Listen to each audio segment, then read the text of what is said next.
welcome to Inquirer Live's Game Day Central. I'm Gina Mizell, Sixers beat reporter for the Philadelphia Inquirer, joined by my colleague Keith Pompey. This is our free agency special, and boy, do we have a lot to talk about because Paul George is now a 76er. The All-Star forward agreed in the overnight hours to a 4-year, $212 million max contract, luring him away from his hometown LA Clippers. He will now form a trio with Joel Embiid and Tyrese Maxey, and the Sixers hope he is the missing piece to help the Sixers finally break through that second-round playoff ceiling and challenge the Boston Celtics for an NBA championship. This move went down at about 3:30 a.m. last night, so we're running on caffeine and adrenaline this afternoon, but let's get started because there is tons to cover in addition to Paul George, but obviously we have to start there. So, Keith, this was obviously something that the Sixers have pursued all offseason. We were sort of leading up to this moment, and there were indicators throughout the weekend that it was heading this direction, but then we had this long wait on Sunday night before it actually went down. So when it finally did happen, just what was your reaction to the news finally going down? About time. You finally did it. Congrats. Nah, only playing. I mean, it was one of those things. It was weird because on Saturday, we had a report where it said that they were the front runners. Sources told us that. And then other people followed up with the same thing. But then all of a sudden it was like, okay, when are they going to make this move? When are they going to make it? We kept waiting and waiting and waiting for them to talk to Paul. And then at 3:30 in the morning, like you said, is when it was done. But yeah, it was a long day just sitting back waiting for them to make it. So yeah, that's what my initial thought was about time. Yeah, let's sort of do a quick recap on how we did get to 3:30 a.m. this morning. So again, the Sixers entered the offseason with the cap space available to sign a max player. We knew this is what Daryl Morey was going to try to do. He indicated as much during his end of the season news conference, but some moves started happening earlier that sort of made you say, okay, if it's not Paul George, who's it going to be? But then on Saturday, Paul George declines his player option with the Clippers for this upcoming season. That basically eliminated the possibility of him being traded, most likely to the Golden State Warriors. So then he was hitting the open market. And yeah, like you said, we had reports coming out that the Sixers were a front runner for Paul George, but also, of course, the Clippers were still an option. And then the Orlando Magic were the other team that he was scheduled to meet with because they're another team that is a playoff caliber team, also had that max cap space. And so it was kind of down to these three players. Sunday night rolls around and free agency begins. And then at one point, this is when my ears kind of perked up, is when the Orlando Magic, it comes out that they are signing Kentavious Caldwell-Pope, who is another coveted free agent on the market, but basically in my mind would sort of eliminate the Magic from being a contender. So now you're like, okay, it's maybe down to the Sixers and the Clippers. And then the Clippers do this crazy thing to me that they came out later and literally released an official statement saying that Paul George had informed them that he's signing with another team. And so your mind goes, okay, it's the Sixers, this is happening. But then, like you said, we had to wait all these long hours just to have it become official. I think part of that had to do with the timing of the meetings, the fact that it was on the West Coast and there's that 3-hour time difference, all those things. But was there a moment for you when you were like, wow, this is actually happening and I can start pre-writing stuff or start filling in my story and we're just now sort of waiting for that official word to come? I think it like you when Orlando signed Caldwell Pope. I'm not signed, but they agreed to it. They can't sign him until the 6th, but when they agreed to the deal with him, you kind of knew that it was about to go down because like you said, he wasn't coming back to the Clippers. But when that news came out with Orlando, and then you look at it, it's like, okay, there's only two teams in the NBA that can give him money. One is the Sixers, the other one is the Detroit Pistons. Now, I know he's not going to Detroit. Now, maybe, he might go there as pressure-free organization. But if he wants to win a championship, he's coming to Philadelphia. So at that particular point is when I said, you know what, just get it done. Just get it done. Right. And no, I had some people asking me earlier on Sunday, like, how long would this take? And it was like, there really was no great answer for it, because on one hand, I was thinking like, okay, if he goes into these meetings and the Clippers kind of relent and say, fine, we'll give you the 4-year max contract. You know, you have your leverage, you're using it, we'll give you what you want, which is what he'd been seeking for months. Then I'm like, well, then this would be over quick. But I was like, well, also you kind of look at years past, and when he went to the Clippers, that was like a week after free agency when he teamed up with Kawhi. Or when he stayed in Oklahoma City, he basically committed to staying there at a party with Russell Westbrook. So that kind of his decision making was sort of a wild card. But certainly, even though it created a long night into an early morning, I'm happy that this is off the table and this part of our work in free agency is done, because I was sort of bracing myself for a drawn out process. But we now know that Paul George is a member of the Sixers, or will officially become a member of the Sixers on July 6th. Like you mentioned, this is the moratorium period where players can agree to contracts but can't officially sign them for a few more days. But the on-court fit now, the Sixers have Joel Embiid. They have Tyrese Maxey, who just signed or just agreed to a max extension earlier today. We'll talk a little bit more about that later. Still filling out the rest of the roster, which we'll talk about some of those players too coming up. But just when you look at this threesome now that the Sixers are banking on for the foreseeable future, how do you see Paul George fitting in with the two-man duo of Embiid and Maxey, which already proved to be really, really good last season? You know, I think he's a perfect fit. I mean, I do. I think there were three guys that the Sixers had to get that it would take them to the next level. You know, one was LeBron James, the other one was Jimmy Butler, and the third person was Paul George, right? And I know some people might say, look, they're older, but I'm talking about their skill set, and they can also play. When you look at the 76ers now, they have an all-star guard, they have an all-star wing, and they have an all-star center. So three different levels, right? And then when you look at Paul George, he's an elite defender, right? He also can handle the ball. He can knock down shots. And he's shown when by going to Oklahoma City and then going to the Clippers that he can also excel while playing against with other elite players. Mm-hmm. So to me, he is the perfect fit, you know. And then I also think when we look at Maxey, Maxey is a great player. The problem was when Joel Embiid wasn't on the floor, a lot of teams would blitz him in the fourth quarter. They can't do that now, because if you blitz him, you're going to leave Paul George wide open and he's going to bake you. So I think that when we talk about a fit, defensively, he's an elite defender. He can adjust. He can do a lot of different things, but he's going to make Tyrese Maxey a better player just because of his presence. Yeah, and I think we also saw with Maxey, as incredible as his ascension has been, you know, all-star, most improved player, max contract, all 1,000% deserved for a 23-year-old guy who was picked late in the first round.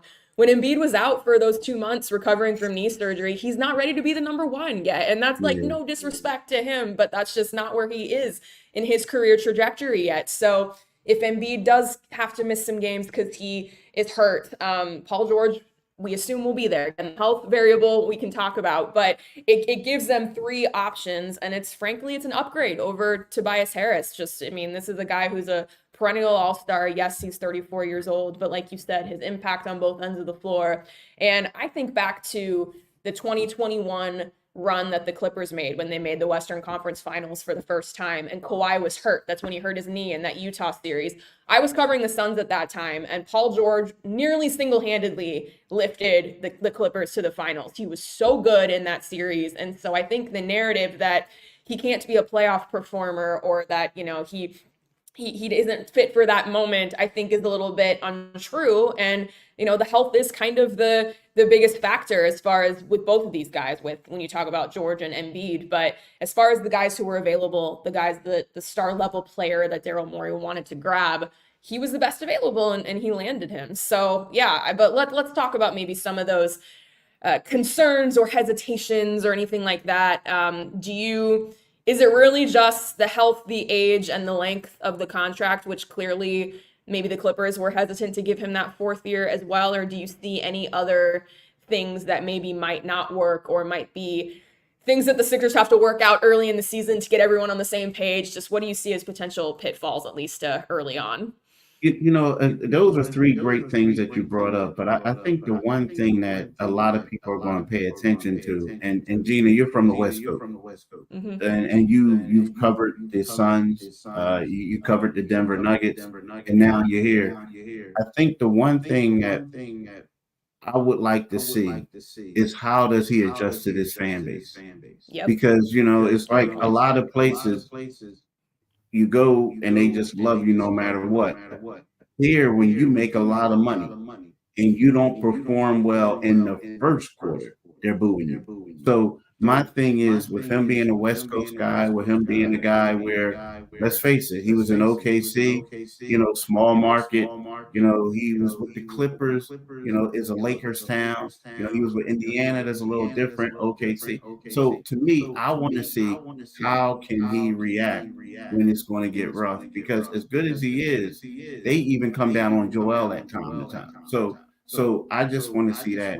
Outside of that, there a lot of people make a big deal out of the age, and I understand it. But when we look at it, Daryl Morey and the Sixers are trying to win now.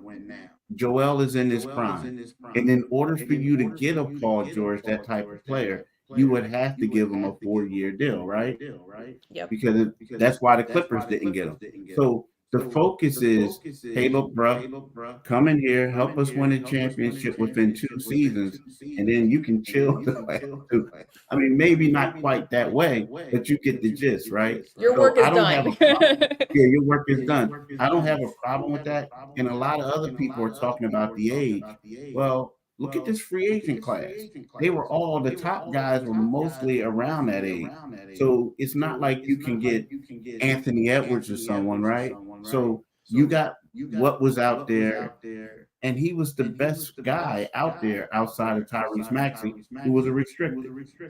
Absolutely. Yeah. And again, it's not that he has fallen off the way that maybe some other older players have. He was an all-star last year, and played to that caliber. So definitely a huge, huge splash for Daryl Morey, a big day for the Sixers. And really, this offseason has gone about as well as you can expect so far. And part of that is because a few hours right after this news went down, and we basically woke up to news this morning that Tyrese Maxey had signed his max extension. No surprise there. We knew that was going to happen. But the interesting wrinkle to that I wanted to make sure that we touched on was that Maxey had to exercise some patience. He was eligible to sign this extension last year, but to put it in simple terms, because they waited, his cap hold, which is how much money in the salary cap that he technically took up, was smaller, and allowed them to pursue Paul George and offer him max money, where if he had agreed to that type of extension a year ago, they wouldn't have had that money available and they wouldn't have been able to get this deal done. So,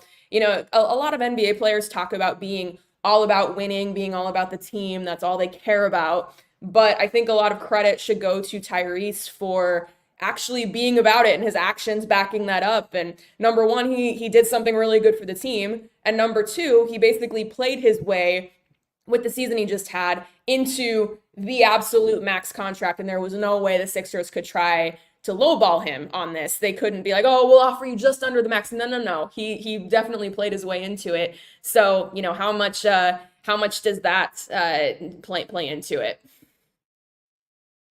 Oh, that was huge. I mean, you think about it, like that was a good thing for Daryl Morey to do. But at the same time, if you're Daryl Morey, like, dang, I just hooked him up. Like I just gave him a max deal because at that point, he wasn't an all-star, he wasn't this and that. I think that, like you said, he played. Now again, you can't deny what he did, but I think the patience worked out. I mean, think about it. Not when you talk about the whole thing, it's one of those things where you say, Daryl, what are you doing? You're getting these expiring contracts. This is supposed to be a weak free agent class. Paul George is trying to play you to get some money. You might as well just make a trade now. And he was patient, and it seems like it worked out for everyone. Tyrese is getting 204. and Paul George is getting 212. So it seemed like it was a great move. And you're right. I mean, Maxey showed some patience and he was rewarded, and the Sixers were rewarded. Absolutely. Again, Tyrese Maxey signing a max extension earlier this morning. That news became official. That deal will become official and finalized in the coming days. Just let's do a quick rundown of some of the other moves that the Sixers made. These are all confirmed by the Inquirer in the opening hours of free agency. Kelly Oubre returns on a 2-year, $16.3 million contract, a nice raise for him. He was on a veteran's minimum contract last year, kind of reestablished his career, and then was able to get himself a pay raise and still come back to the Sixers, where he was very successful last season. Andre Drummond is back with the Sixers, the veteran big man who was Joel Embiid's backup in 2021-22 until he was involved in the Ben Simmons for James Harden blockbuster trade, but he comes back on a 2-year, $10+ million deal. Eric Gordon joins the Sixers on a veteran's minimum contract. We just keep going through the Daryl Morey Rolodex of guys who used to play for him in the Houston Rockets, but he's the guy you get for cheap. He's, like I said, a veteran. He's a long-range shooter, a guy who can space the floor alongside Joel Embiid, so that is always a valuable skill alongside Embiid and in Nick Nurse's offense. And then on the other side of the coin, Tobias Harris reportedly going to the Detroit Pistons. They're using some of their hefty cap space on the former Sixer, whose big deal here expired at the end of this season. And again, Keith was talking about the fan response, especially when you're making a lot of money. Tobias Harris certainly was part of that and on the receiving end of that throughout his Sixers career. And then also a report came out in kind of the opening hour of free agency that Nico Batum, the veteran forward that the Sixers acquired in the James Harden deal with the Clippers, is reportedly not going to be returning to Philadelphia. We do not know what his new destination will be, or if he's considering retirement still. That was something that was on the table. He was even asked after Game 6 against the Knicks when the season was over if that was it. Joel Embiid interjected and said, no, you're coming back to the Sixers. But at least right now, that does not seem to be the case, but perhaps things could change moving down the road. And then earlier this week in the NBA draft, the Sixers drafted Jared McCain out of Duke with the 16th overall pick. He is a guy who is an elite shooter, a backcourt guy that sort of, in some ways, reminds us of Tyrese Maxey, both because of his shooting prowess, but also he's got a very fun, infectious personality. And then in the second round, the Sixers drafted Adem Bona from UCLA. He was the Pac-12 Defensive Player of the Year. Is a guy that plays with a ton of energy, is a really good rim protector, but also a versatile defender. So those are the way the Sixers started the offseason was by drafting those two players earlier this week. I guess last week, technically. Now it is Monday, but now we are moving on to the free agency portion. So very, very interesting to see what the Sixers end up doing from here on out, because they've obviously got their big fish. They've got their top target. They signed Maxey to that extension, and now it's just kind of a matter of how they fill out the rest of the roster. So they bring back Kelly Oubre, who offers some continuity. They bring back Andre Drummond, who's been gone for a couple of seasons, but still has some familiarity with some guys on this roster. And they add a veteran who is familiar with Daryl Morey, but will obviously be new to the Sixers, and then lose for sure at least one guy in Tobias Harris and potentially another in Nico Batum. So the Sixers came into Sunday with 11 free agents, which is a lot. That is another reason why they had so much cap space and were able to open up a max slot to offer to Paul George. But like I said, Tobias Harris gone, Nico Batum potentially gone, Kelly Oubre back, and now we're waiting on guys like Kyle Lowry, D'Anthony Melton, Cameron Payne, Mo Bamba, KJ Martin, even Jeff Doughton, who was on, a two-way, then that got converted to a standard deal, and then and then that is where the Sixers are right now at this point. So this is where we are heading into heading into free agency. As you can see, Keith has been, we're dealing with some technical difficulties with his microphone and maybe some echo on his end. So I'm flying solo right now, but we're still going to go through some of the other big moves that are going on in free agency. So when you look at the rest of the league, I think until the Sixers made this move for Paul George, but before the Sixers made the move for Paul George, the New York Knicks were kind of at the epicenter of this offseason for the NBA at large, because on Tuesday, the day before the draft began, they acquired Mikal Bridges from the New York Knicks, from the Brooklyn Nets, in a big move. The Nets now officially rebuilding, and it will be interesting to see if there are any potential, if there are any guys that now from that roster that maybe could be trade targets, somebody like a Dorian Finney-Smith, maybe somebody like a Cam Johnson, probably too expensive for the Sixers given their situation right now, but still kind of a team now to watch as far as if they still try to unload some other players after dealing Mikal Bridges. And then right after the Knicks landed Mikal Bridges, they decided to retain, or they were able to retain, OG Anunoby, agreed to a new deal with him on a contract after they traded for him mid-season last year. Other moves around the league, LeBron James, of course, declined his player option, but is largely expected to stay with the LA Lakers because they drafted his son Bronny in the second round on Thursday, and also hired his friend and podcasting partner JJ Redick to be their head coach. James Harden has a new deal with the Clippers, and Klay Thompson, it looks like, is leaving Golden State, and the Sixers were reported to be a team that he was going to talk to, but I think obviously that will change now that the Sixers have signed Paul George and sort of have their roster set to go.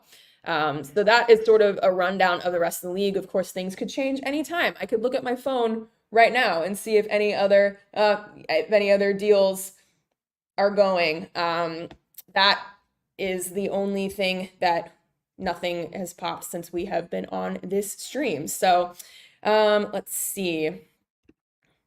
Moving forward now, again, sort of talked about some of these things that the Sixers can do moving forward. Now, looking ahead now, it's like, what else can the Sixers pull off? A lot of this actually will depend on Paul Reed and what he is able to do, or what the Sixers are able to do with his non-guaranteed contract. They could waive him and free up some salary. They could try to trade him and bring a player back. But depending on what they do, the Sixers might have about $15 million to still be able to use on a player. Again, we talked about the rest of the Sixers free agents. Moving forward, the DeAnthony Meltons of the world, the Kyle Lowrys of the world. Lowry appears to be the most likely to come back on a veterans minimum contract. Obviously has tons of history with Nick Nurse, and also is from Philly, a Villanova product. He's sort of at the stage of his career where you could see him deciding to stay with the Sixers, a place that he joined off the buyout market last year in the middle of the season, and you could tell really enjoyed playing with guys like Tyrese Maxey, Joel Embiid, being reunited with Nick Nurse. And really, now the question is, how does the rest of the dust settle on this whole thing moving forward? How does the rest of the league shake out? Where do the Sixers end up kind of placing themselves in the East? It's one of those things where now you look at the Boston Celtics, obviously, are the top dogs in the Eastern Conference, but behind them, is it the Sixers or the Knicks? Do you go with depth? Do you go with star power? How much do injuries and health play into a role there? The Milwaukee Bucks, remember them? They pulled off the biggest move of the offseason last year when they acquired Damian Lillard, but never just really gained any traction last year because of it never really worked, and fired their coach in the middle of the season, Adrian Griffin. They hired Doc Rivers. Doc Rivers now is going to have a full season to get ready. And that's a situation where have they fallen off? Are they still in a situation where they can challenge with the Knicks and the Sixers, who now, at least in sort of the way they've operated during the offseason, seem to have maybe passed them in that category? So a very, very, very interesting offseason already underway for the Sixers. They land their top target in day one of free agency, in the late night hours of day one of free agency. And we will continue to monitor everything that that proceeds moving forward. So unfortunately, it looks like Keith is still dealing with some technical difficulties, but he is set to be coming back. So Keith, let's see if we can get you back in here. Hey, what's up? Hello. So yeah, I was going through all the other moves made around the league, and certainly the other moves that the Sixers have made other than the big Paul George acquisition. So let's kind of circle back and go through some of those again, because obviously Tyrese Maxey signing his max extension is the big one. But you look at Kelly Oubre returning on a 2-year, $16.3 million deal. Andre Drummond, who's been gone for a couple years, but back on a 2-year deal. Eric Gordon, we're just going through the Daryl Morey Rolodex and bring back everybody that's ever played for him for the Houston Rockets, supposedly, is also agreed to a veterans minimum deal. I'll let you take any of those three. Just kind of what are your general impressions of kind of some of the smaller moves? I mean, Kelly Oubre coming back, I don't think is a small move, but the next tier moves after you got Paul George here, you've got Tyrese Maxey extension. Then we at least know these three players are going to be part of the roster next year. What most stands out to you about these three guys that they agreed to terms with in the early hours of free agency? Yeah, and I apologize to people about the sound system here. We don't know No, what's you're going good. on. But here's the deal. I think the one player who intrigues me the most, or the one I think that fits them the most, the best rather, is Andre Drummond. And the reason being is because you look at Joel Embiid, you look at how when he's not on the floor, let's just take the injury history out of it. Whenever Joel Embiid comes out of the game, they were always getting attacked. They were losing and rebounding. They had no rim protection. And Andre Drummond, that's what he does. He's a rebounder. He's a 4-time rebounding champion. He can protect the rim. And let's face it, he was a 2-time All-Star. So he is a legitimate option. And he was the best. I covered the team for 11 seasons. He's been the best backup center that Joel Embiid has had. And it hasn't been close, right? So when you factor all that in, I feel like he was the best acquisition. Now, I do like Kelly Oubre, right? I like the fact that Kelly can play the 2. He can also play the 3. If you get another shooting guard, a quality one, Kelly will be great coming off the bench for you, right? He can do that as well. So to me, I like what Drummond is doing, and I love what Kelly is doing. Yeah, no, Joel Embiid agrees with you as far as the best backup center he's ever had. I remember him specifically saying that during a press conference, I believe, when Drummond was then part of the Ben Simmons for James Harden trade on his way out. He said, yeah, he's the best backup I've ever had. So, certainly I know a lot of people in Sixers land are happy that he has returned just after watching the playoffs and how tough it was whenever Embiid was off the court. Moving forward now, let's look at, there's obviously still a lot to do if you're the Sixers, building around the edges, filling out the rest of the roster. They still have a ton of guys who were on the team last year who have not gone anywhere else as of yet, or at least agreed to terms to go anywhere else. What do you see as possibilities for the Sixers moving forward now now that they've accomplished the big thing, which is land Paul George? They've done a couple of these supplementary things, but there's a lot more that needs to be done. So what stands out to you, or what do you feel like are kind of next on the to-do list for this team? Well, first of all, they got to identify who's going to be a power forward. I mean, they don't have any power forwards on this team right now. Now you can say that, Paul George is a 5'4", so to speak, but they need a power forward. They also need a point guard. Yep. I mean, you look at Tyrese Maxey, he's a point guard, but he needs a backup. I understand that Paul George can handle the ball, but those are the two biggest issues they have. Right now, we're looking at a team that has a bunch of wings. They have four centers right now. So I think that they need to address the backup point guard situation, and they also need to address the power forward. The problem is they don't have a lot of money, so they have to do it on a budget. And that's the thing. You have to find someone. So that's the problem.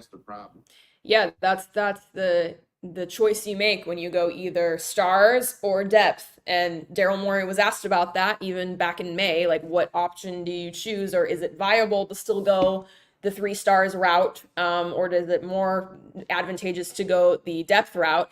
And he said, nope, you get as many talented players as you can, and that's obviously what he's done. I want to talk about 2 guys quickly. One is Paul Reed, because that is potentially a versatile player that you could, when I say versatile, I mean his deal is non-guaranteed. So you could maybe try to trade him. You could waive him to try to free up some extra space. His situation seems to be a little uncertain right now. And then Kyle Lowry, and when you talk about point guard, he's the guy who joined the Sixers on the buyout market last year.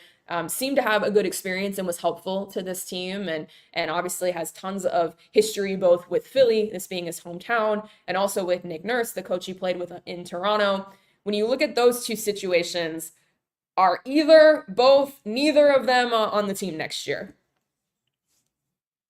Well, that's a great question, Gina. I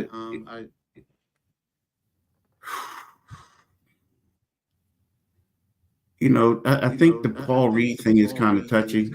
I feel like if they feel like they can go out there and get someone, and they need that $7 million.